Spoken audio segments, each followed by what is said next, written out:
Hi, I'm Sean from Bean Me Up. We are a 25 plus year old restaurant in Goa.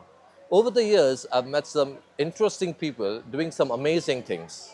I've spent hours meeting, talking, discussing, and listening to these amazing souls.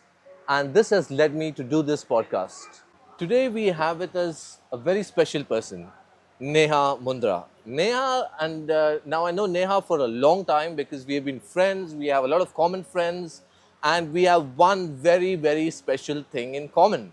And we are going to discuss a lot about that. Hey Neha, so welcome to Bean Me Up, Thank and you. you have been again a very strong supporter of Bean Me Up. You have been coming here for years, That's correct. and you love what we do, and we love Did having I you say here. that? No, but we love having you, and I'm sure you love it. I mean, why would you I come love back it. That's otherwise? why I come back. That's correct. But again, you are one of the people who have moved to Goa. So from Bombay, and I think you tried moving to Goa once and it didn't work out, and that happens to a few people. Like you say, oh, I want to move to Goa. So why Goa? Why would you? Why is Goa on your list? Like why do all these cool people want to come and want to live in Goa? Interesting question. So when I moved first, it was 2015, and at that time, Goa was quieter. Huh? I write. That's what I do for a day job, as a passion, and I enjoy the quiet. I enjoy the green. So when I moved here, I didn't know a single individual in Goa. Oh, then you got to yeah, I and you got got to to, you I came to got Bean Me Up and you met like your whole family. my crew. That's right, my kin. But yeah, so I moved at that point purely for the silence, the slower pace. I I could have made it work, but it was also my family responsibilities back in Bombay, which drove me back. But then I returned, and now it's been 2.5 years since I returned. Wow. So yeah, and now you are like completely rooted in Goa. It looks like you look very like Yeah. very much like Yeah, I think for me, the benefit of getting entrenched in the local community has been really helpful in anchoring my presence in Goa, because it's one thing to connect with people who are like you, who come from similar backgrounds, have the transient, you know, yeah.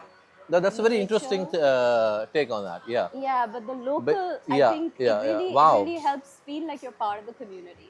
that's very nice because a lot of people come from urban space and they only mix or they only hang out with like that kind of crowd. So Yeah.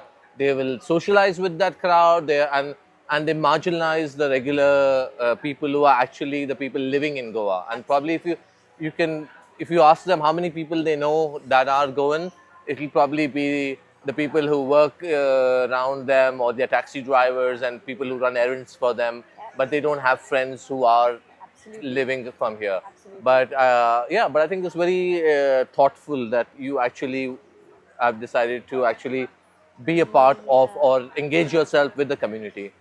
Yeah, though it wasn't such a conscious thought, but it was important for me to integrate. And the minute I got that opening and I started to, and of course it came through what you're going to talk about. But yeah, so I think that really helped. It really helped make me feel like I belong. So, Nice. Yeah, and you were part of one community where they were doing some project also. Yeah, yeah, they were building a food forest food and forest. yeah. Nice. Yeah, yeah, in Goa. And you also doing a book that you did you published your own book about children's drawing book with children's poetry. How did that come about? So actually, that book is inspired by Goa. So everything, the art in that book is, I went around taking photographs of various elements in Goa to be able to uh, transmit that to the illustrator to capture it in the book. The book is not about poetry, but it's really about self acceptance, because I was realizing that we are somehow moving away from acceptance of diversity and becoming a sort of more homogenous, echo chamber, uh, where all our thoughts are about identifying with someone else. And that's generally the human journey, right? Because we are social beings, we need to identify.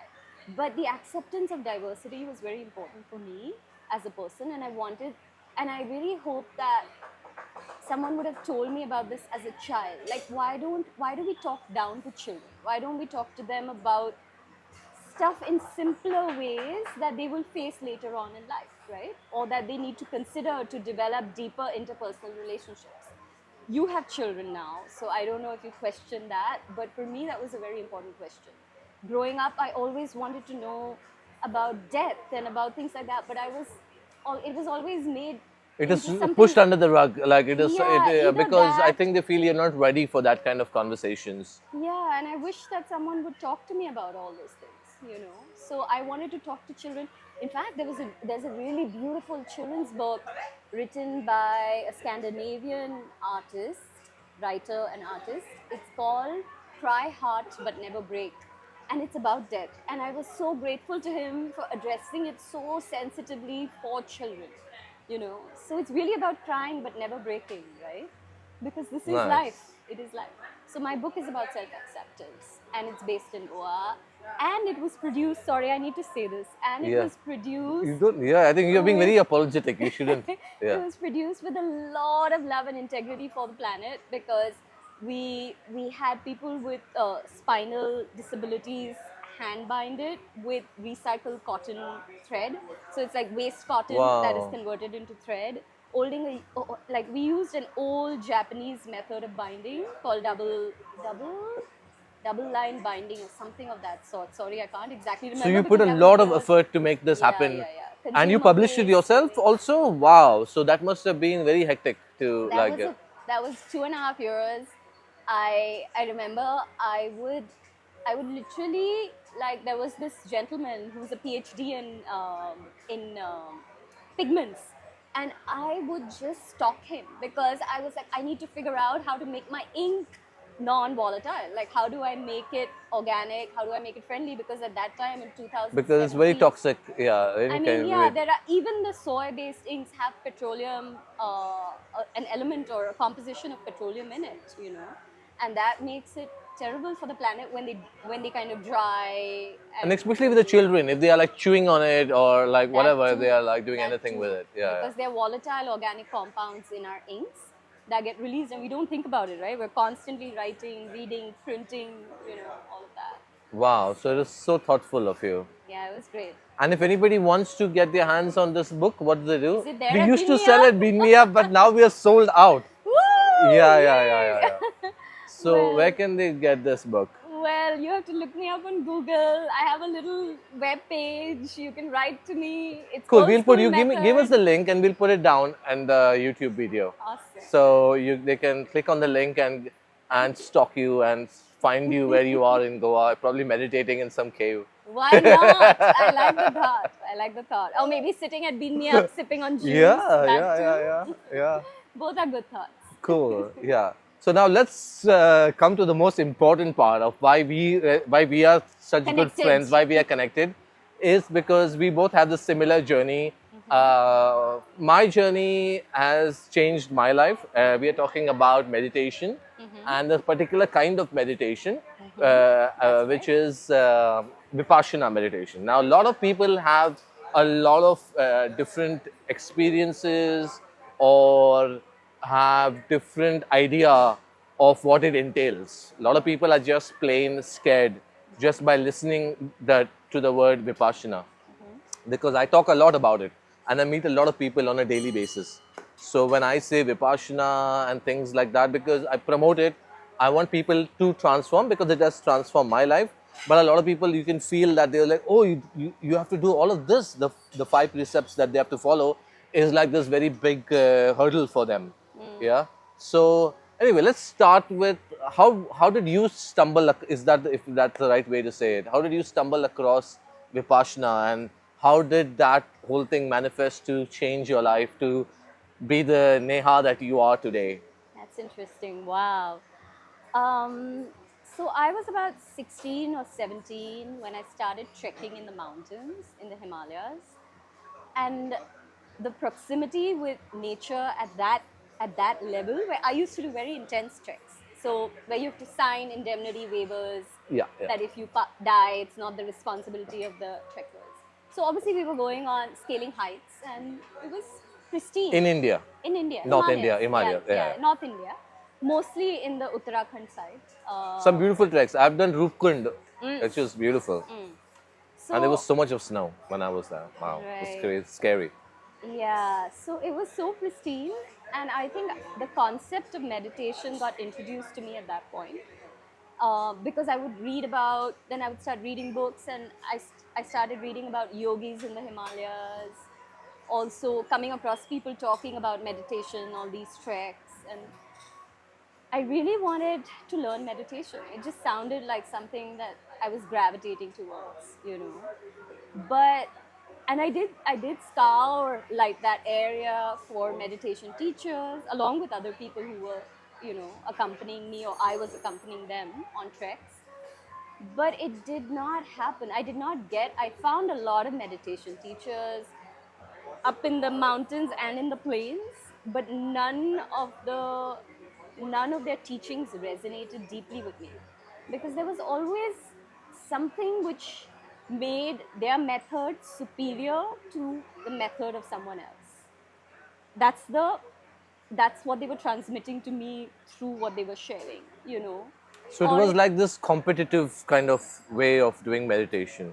yeah, Is there was yeah. a sense of superiority, you know, a sense of Like my meditation is better than XY Z yeah, and a meditation. sense of non-acceptance of, you know, everybody, and that to me So was because it really was like bothersome. dogmatic or religious or something, you mean to say in that sense? Okay. Yeah, Mhm. yeah, I think there was always an underlying, I wouldn't want to name all the schools of meditation, but pretty much the popular and the sort of hidden gems of the Himalayas I tried, because this was a journey of about 10 years.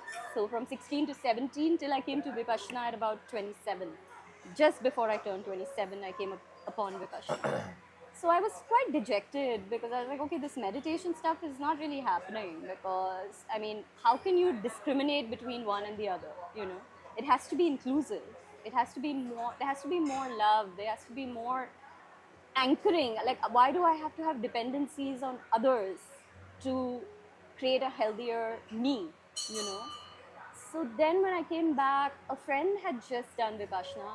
He never said anything about Vipassana, but he said, oh, it's crazy, man. I was like, I'm crazy. I need this, you know, and silence for 10 days will be good. Maybe I'll get my answers from there. That's how I actually went for my first course. And the minute I heard the discourses by S.N. Goenka, the principal teacher, I was like, that's it. This guy gets it. He's saying what I've been wanting to hear, you know. Nice. Yeah. And yeah, and there was no religious undertone. It was truly about the science of mind and matter, about understanding yourself, being independent, and that really like resonated with me.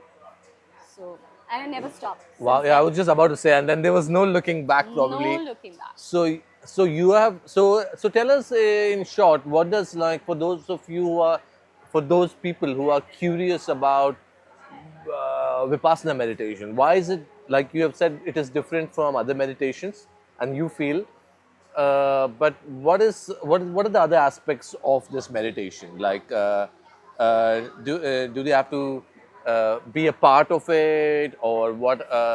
Do they have to, like, what is there any money, monetary things exchanging hands, and do they? What are the other, like? How is it? Why is it so simple? Actually, it is very simple. So if you can elaborate on that. So there are two aspects to this, right? There is the practice of the meditation, the teaching and the practice of the meditation. And there's the practical part, which are the 10-day courses that are organized. They're the preliminary, you know, step that you take is a 10-day Vipassana meditation course. They're residential courses. They're run on the donations, which we call dana. It's such a nicer word, you know, to donation. Donation is like, but dana. So it's like, it's poetic, isn't it? So the dana that people who've completed 10-day courses offer from their savings and their earnings, so that other people can come and experience the meditation. So there is, and the rest of it all is done voluntarily. So all of us who support a course from before it begins, from the time people apply all the way till the very end, are all volunteers. We take time out of our schedules, our family life to support this.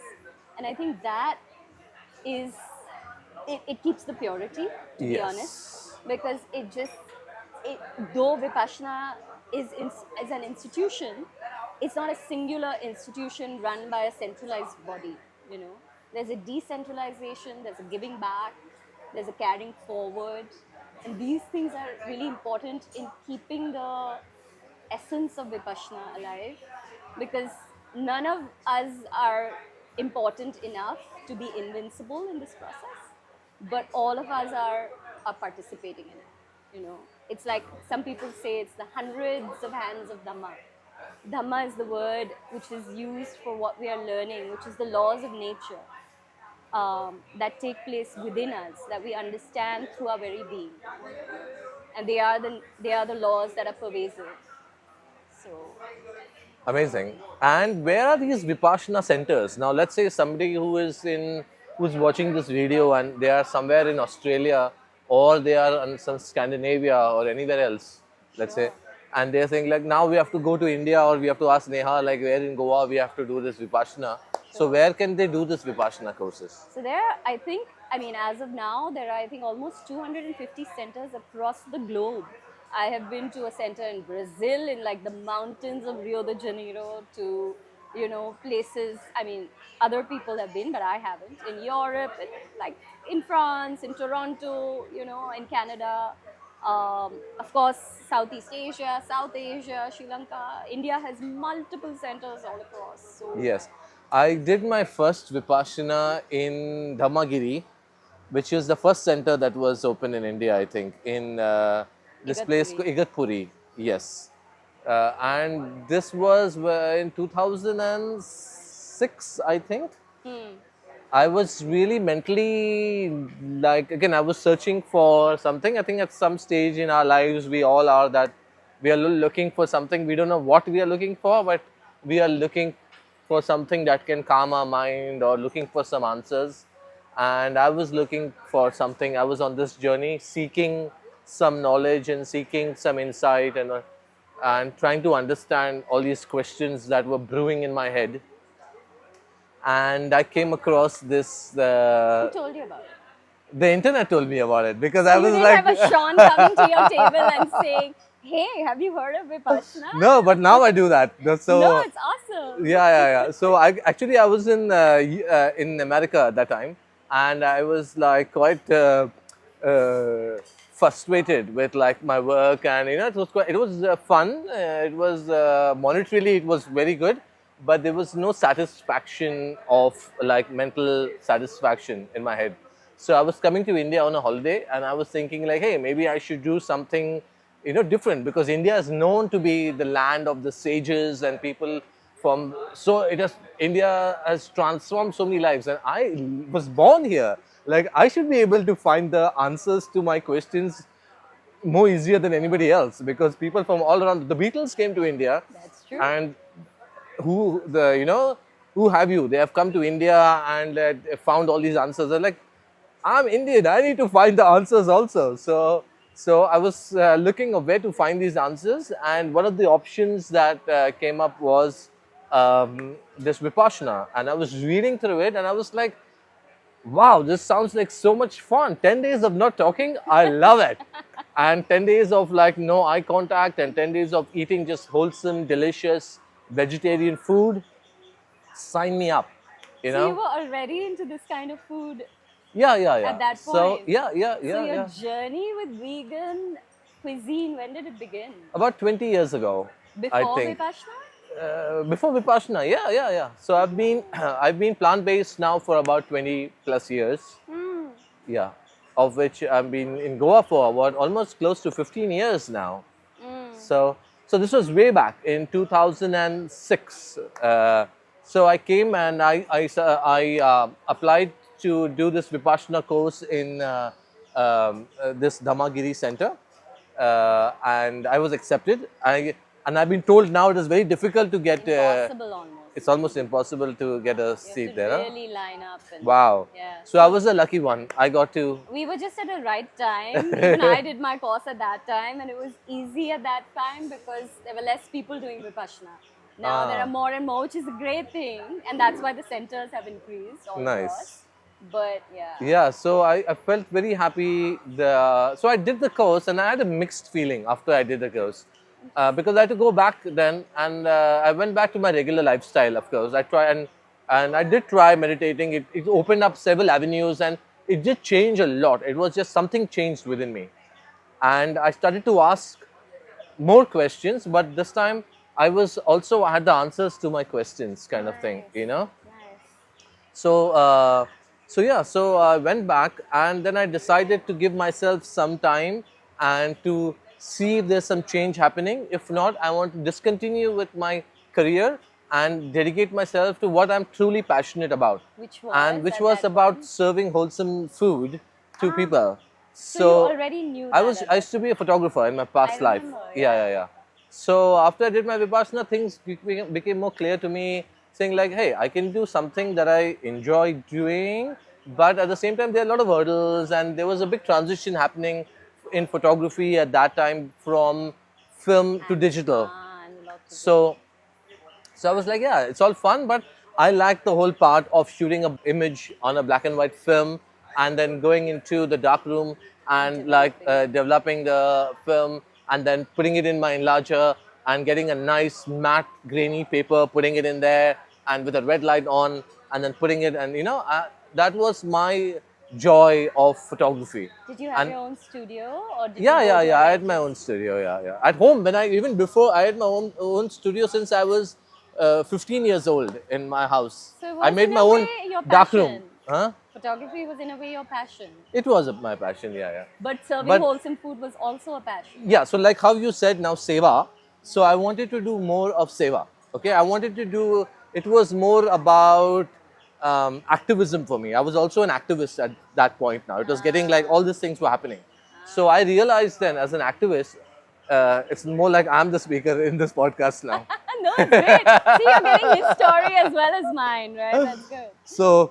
So I decided that activism is very much in your face. I don't want to go to people and be very preachy and be like, hey, listen, all these people are suffering because of your lifestyle choices and all. I didn't want to do that. So for me, I wanted to do a very passive kind of activism. So I decided, why don't I do wholesome, delicious food where people can come and enjoy, and that is my kind of seva of making sure people are having wholesome food. They are not destroying their gut and not destroying their whatever have you, Yeah.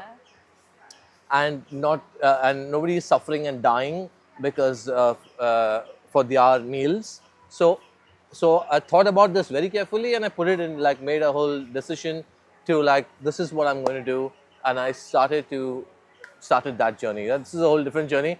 I'll come on your podcast and I will talk further. I But never meanwhile, have a podcast. I'm not a speaker. Neither do I but know meanwhile, we are talking amazing about you now. people. Yeah. Meanwhile, let's talk about you. Okay. Sure.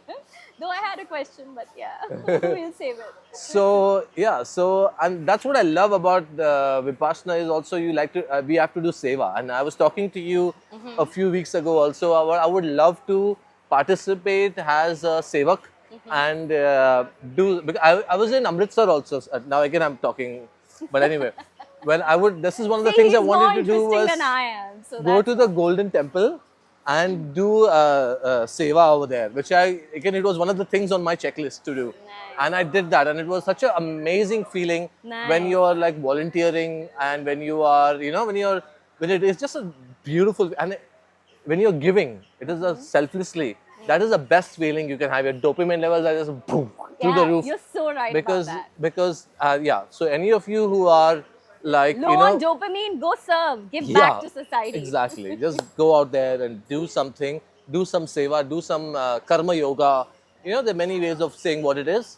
Right. Do be a volunteer, but do something and you will feel that you will feel energized. Absolutely. And eat healthy food. And that is the law of the universe, I think. Yeah. That But is you also need to eat healthy food to have the energy to serve. Yeah. And they serve. So tell us about what kind of food do they serve in Vipassana? Mostly, the best food I had was in the Vipassana center that I did in Himachal.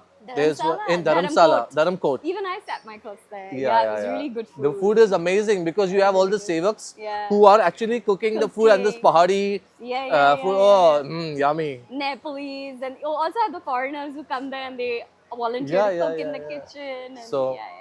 No, it's great food. Yeah. So the food is typically vegetarian. It's not vegan because I think the Indian cuisine includes, or Indian taste buds enjoy a little bit of dairy. But there are enough vegan options in Indian vegetarian cuisine anyway, right? Because if you have Yeah. roti without ghee, that's So that is the already ahimsa part of Vipassana, because you were supposed to support non-violence, and that is one of the precepts. right. So what does Vipassana entail basically? Where's these teachings of Vipassana come from, and what is the teaching of it? What is the meaning of the word Vipassana? I think you must have read several books also on it. I have read several books on Vipassana Then you because tell them. no, you are the speaker, so you have to tell them. So Vipassana has been practiced over eons by all the people who became Buddhas, right? The last or most recent Buddha that we know of is Siddhartha Gautama, who rediscovered the practice of Vipassana meditation, and he taught it to people to come out of their mental defilements, that is their mental suffering and their mental anguish, to become purer, happier, more loving beings. And so that actually, when it left India after Buddha took nirvana, parinirvana, it left India, and it was preserved in Burma. So it, of course, you know, after Buddha's passing, 500 years after, the meditation had waned out. So we were not, Indians were not meditating anymore. Though some of the principal practices of, you know, understanding the precepts, not killing, non-violence, they all remain, but the actual practice of the meditation had vanished. But it was retained in Burma, and then over But before that, time, sorry to cut you, yeah, but before that, at one point, I think all of India pretty much dominantly had were practicing Vipassana, well, I don't know all and because it I is don't still know in the numbers. Thailand and Vietnam, Yes. and it's Sri spread. Lanka, Yeah, Sri and Lanka. yeah. But quite of North Central India was like majorly practicing Vipassana True. because it was not a religion as such. It was a way of life, or True. same like Hinduism also. I think it is put into this category of religion, but I think it is the science of life, or the like how Sri Ravi Shankar says, it's the art of living. I think these things are the art of living. For me at least, that is my understanding of it. It teaches you how to be a nice person. It is the art of living blissfully, the art of living happily, the art of living without causing any harm or destruction. So I think to put it in and I think later on when the West came around, they had to put it in a category because they couldn't fathom this thing about that it is just there. Like people are just packed. It had to be because for them they were conditioned to understand that everybody has to fits in this box of religion. So if we are one religion, what religion are you? And if you didn't have the answer, you just put into like that box of a religion. Well, religion, I don't know if the West categorized, you know, the various religions, but even at the time of the Buddha, there were people with parallel belief systems, right? There are people who believe that, you know, there is, everything is permanent, you have one life, you're going to live, and I mean, I don't even want to get into those beliefs, but there are parallel belief systems. And I think Vipassana, or the teachings of the Dhamma as taught by the Buddha, were purely about harmony, self purification of the mind, you know, and freedom from our defilements. So that's really pretty much what it is. The minute you are free of anger, think about it. I mean, aren't you just a happier person? Or the minute you're free of any anguish or anxiety, aren't you just more relaxed? I mean, that itself to me is a huge benefit of practicing Vipassana, right? So I think these are tangible benefits that you have when you meditate daily, every day, 2 hours a day. I do 1 hour a day. They say like if you are busy, then you have to do like meditate more. Yeah, but yeah, I am working towards that goal. But I do my morning meditations every day, Yeah, and my weekly meditations with you. that's Neha. correct. Yay! That's correct. Yeah.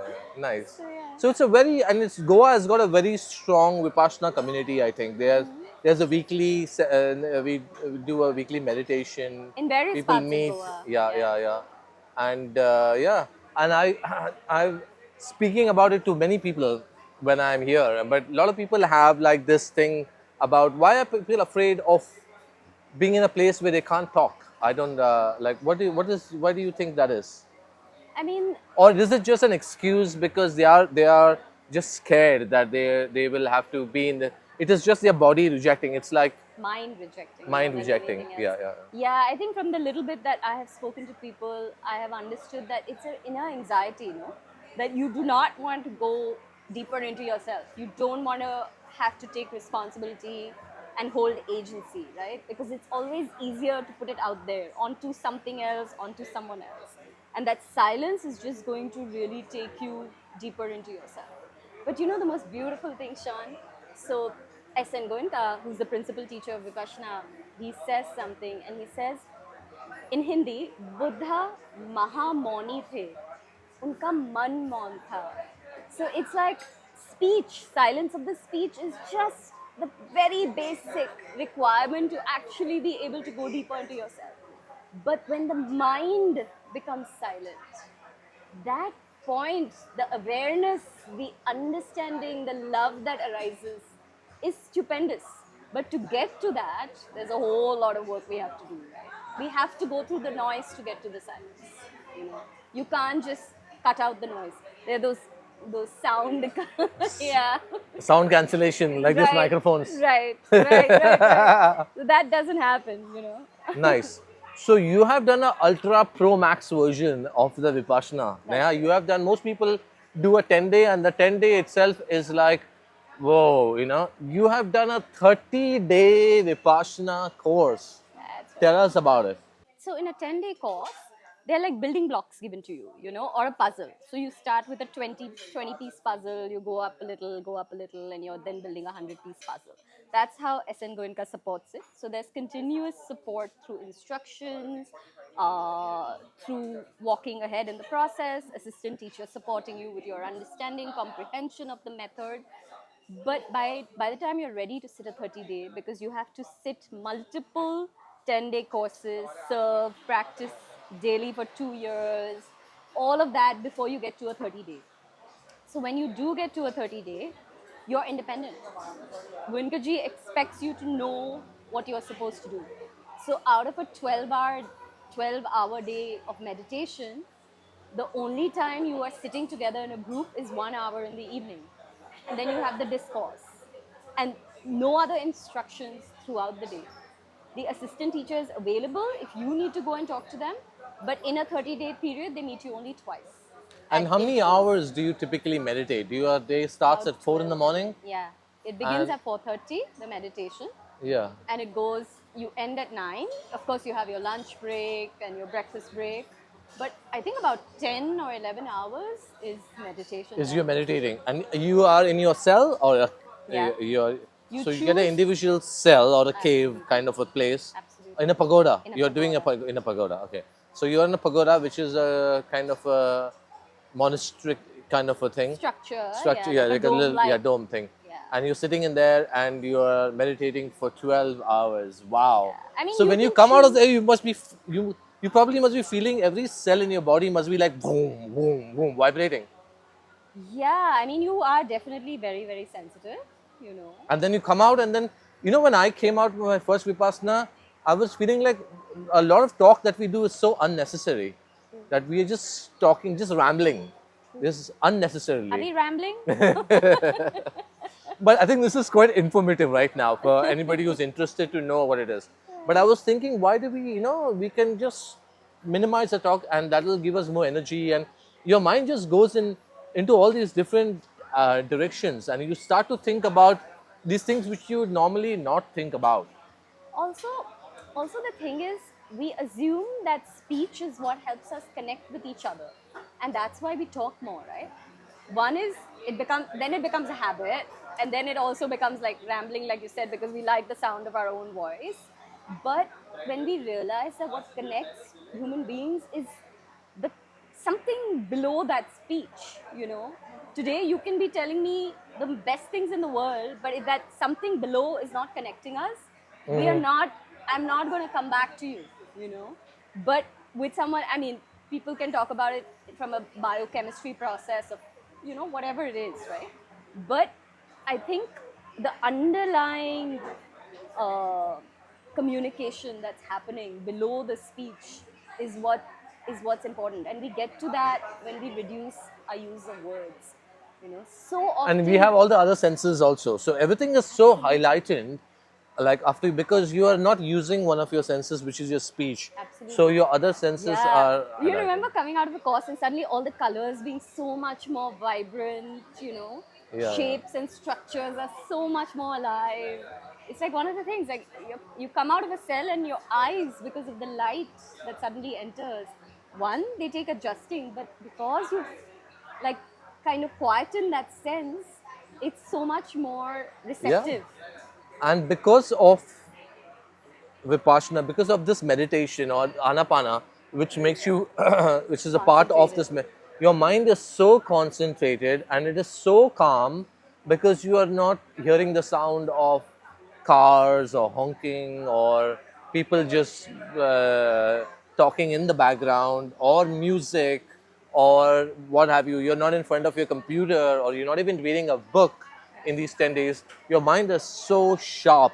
So I think if you want to do a reset today, or if you want to like probably do a digital detox, Yeah. and if you know anybody who's like felt like they are like really towards they are burning out, I think they need to look into this and definitely try this Sure. beautiful technique of Vipassana, which is just like resetting you. Yeah, and you don't need to become as enthusiastic as Sean and I I are. mean, it changed me. Look at me now. Sure, but even if it's not a transformative journey you want to create, but even if it's just like he said, detox, don't burn out. Because the minute you do anapana, it's not like the sounds have suddenly disappeared, right? It's just that your mind is redirecting itself. And therefore, it's not as agitated by everything that's going around. And it's becoming calmer and therefore more concentrated. Because only a calm mind can be concentrated. It's different from the kind of concentration we apply in everyday life, because we apply concentration with like this We are forcing our mind to just focus. looking focus. Yeah, In yeah. this there's calmness. It's bliss. Yeah, yeah, yeah. Like SN Goenka ji, he mentions that a cat standing outside a rat hole is concentrated. She is aware of every movement, but there is an agitation in that, right? There is a desire to capture. In Anapana, it's a letting go of Yes. everything so that your mind concentrates, Nice. which is amazing. And we are just talking about the surfaces so much more. There's all the sankharas and all these things, which is like the more next, like We'll need a deeper level. terminology booklet with But that. no, but we can. But I think, but that is much going much deeper into it. And to know more, you can ask probably Neha. You can contact her and ask her You can just if look you up have questions, Vipassana or on you can Google. ask Vipassana Dhamma.org is their website, I think, and they have a lot of questions over there. And if you are in Goa and if you are already practicing Vipassana, there's a weekly thing happening in. Yeah, and there are one-day courses. Just get in touch with us. Look up Goa Vipassana on Google. Get in touch. Be part of this ever-widening circle of meditators. And yeah, Amazing. let's just Yeah. create more harmony. Great. So- And what else are you doing these days, Neha? Besides doing your this amazing Vipassana, and you Yeah. have written this book. Any other? What other project? Is there any project you're working on at the moment? So I do write. I continue to write. One of the things with Goa is it gives me a lot of fodder on ecological issues. Yes. Like one of the. So I have an active blog that looks on social ecological issues, and I wrote on the agars. Do you know the salt pans that are Oh, now yeah. dying? Yeah. It was the old tradition, Yeah. but like just questioning what that means, like where the mangroves The are. beautiful salt pans of Arpora that have disappeared. Disappeared. Nerol still has one, so that's the one I wrote about because I went and visited there. So just the understanding of the process, the human engagement with nature, because it's because of the mangroves that we get brackish water. The brackish water is where we get the salt with the most amount of minerals. That salt is so healthy for us as opposed to salt that is being produced in these labs now, right? We were just talking about it the other day in Daryl's video about salt as well. But anyway, yeah, I would like to have your insight. So for me, it's the human side of these stories, right? Or it's understanding how we as humans depend on these various facets of nature because we are part of that natural cycle. And so I write about these topics, and it's great. I also get commissioned, commissioned work, which is memoirs for people, as well as stuff for nonprofits that I write.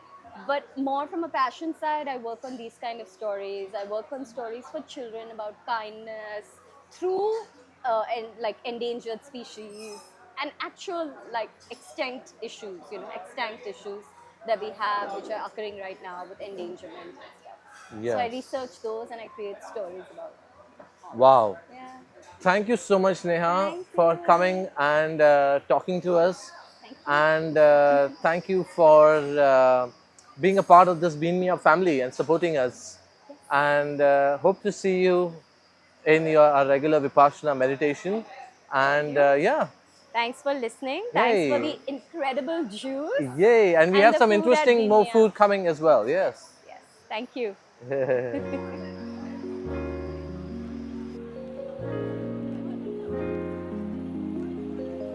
What am I getting? That is your granola. Woohoo! Look